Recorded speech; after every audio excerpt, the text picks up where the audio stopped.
федерација. Тоа е друго.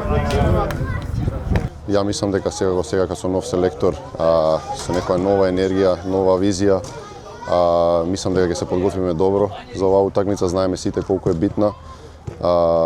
Еве вчера јас прв пат дојдов тука, стварно видов многу добра енергија на тренингот. Добар тренинг одработивме и мислам дека вака како продолжиме до таа утакмица се спремиме максимално.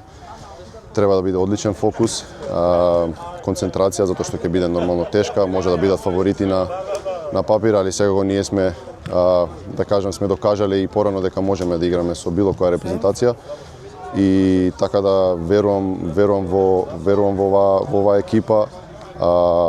Тоа како што го кажа Хојлунд со тие изјави, ја се надевам дека тоа ќе ги мотивира нашите дефанзивци во врска со тоа, така да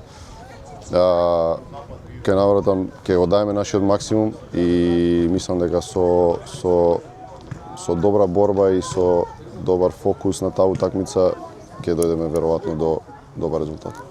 Па искрено јас се надевам дека ја искрено во таа утакмица го гледам како една од најважните утакмици за мене искрено на фудбалски план и за репрезентативен план, нели, како една историја.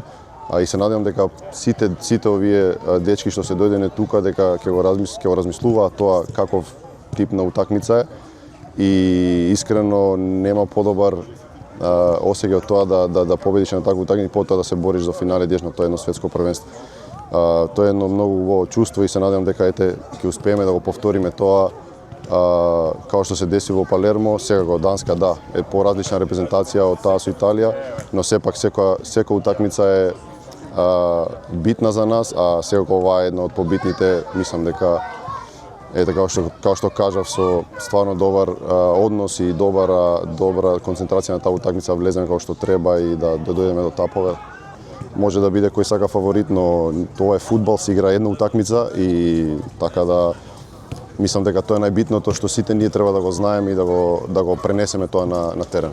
Овие денови ќе ги анализираме, ќе видиме кои се нивни, така кажам, мани, кај што можеме ние да ги искористиме и да пронајдеме начин да ги загрозиме. Тоа е единствениот начин.